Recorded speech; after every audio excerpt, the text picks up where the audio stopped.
He has to understand my feelings or I'm being abused. He has to say or do certain things, otherwise I'm not okay inside. He has to avoid saying or doing certain things, otherwise it hurts my feelings. Why would you want to give anybody that kind of power?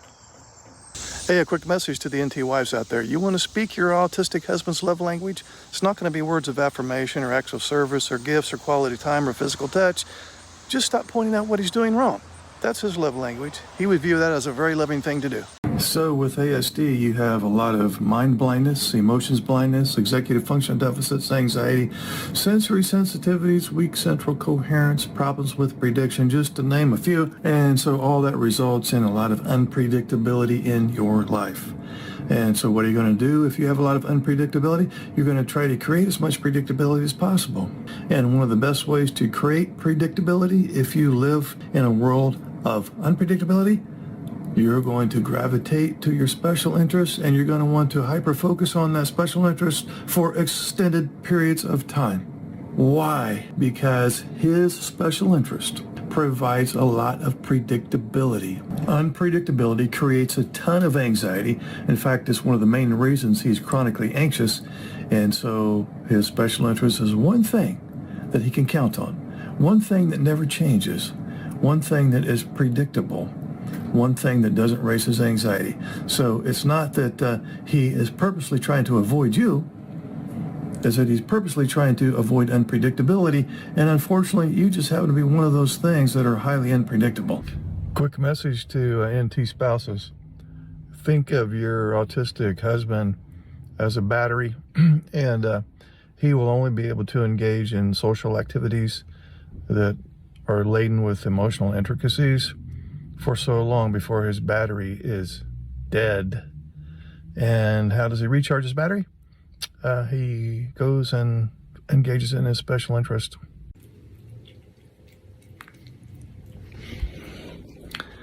That was Quinn. You've heard of the law of attraction, right? That works in relationships too.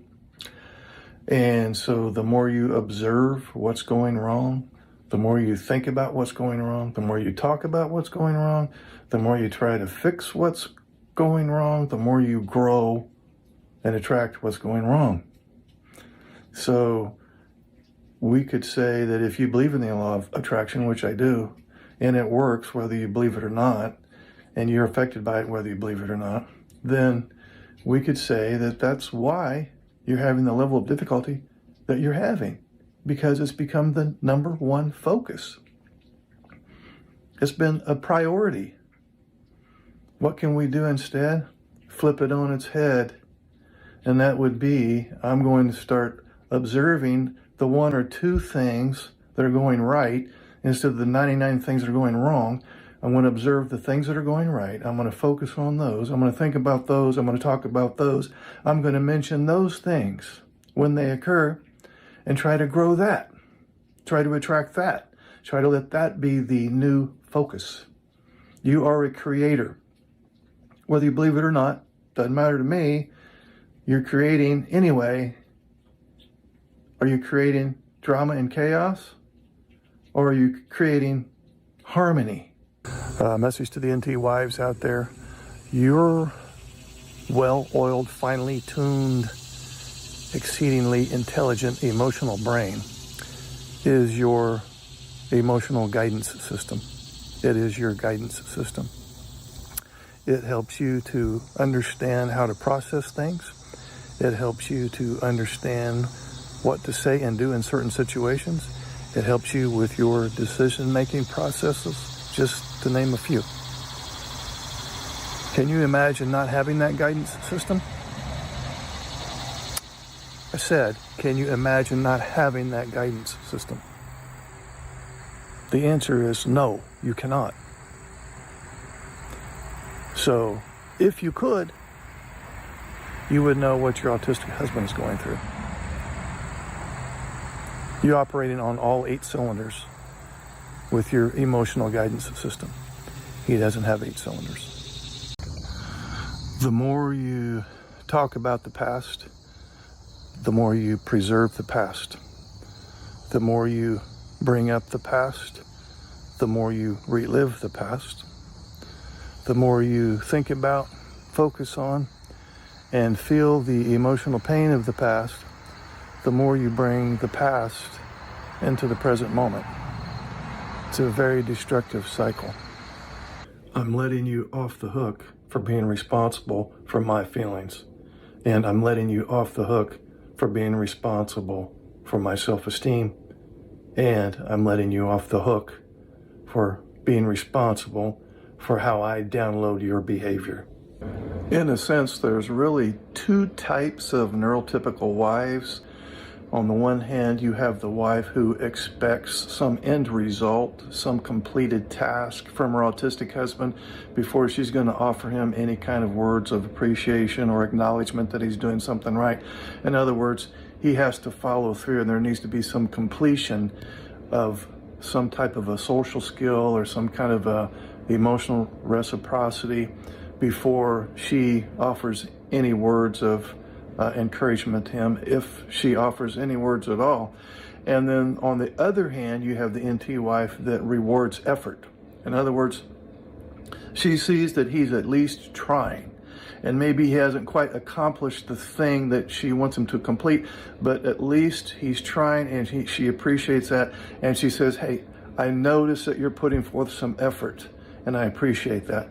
And she rewards him with a little bit of acknowledgement and a word of appreciation, which, guess what, is very positively reinforcing for him. And he feels, I'm actually doing something right. And then he wants to continue to work at it. And now he's more motivated to actually hit the finish line. So of those two NT wives, guess which one gets more cooperation from her husband? I already know you know the answer. Quick message to the NT spouses out there. Why would you shame your autistic husband and guilt trip your autistic husband and then expect him not to explode in some version of a meltdown? That's like saying, I want to play with dynamite, but I don't want it to explode. No, if you're going to shame, throw, and guilt trip, you're going to be on the receiving end of some kind of meltdown or shutdown or an adult temper tantrum, and that's just going to come with the territory. And by the way, your shaming and guilting is not going to change behavior. It's going to increase that behavior. That's Tobias.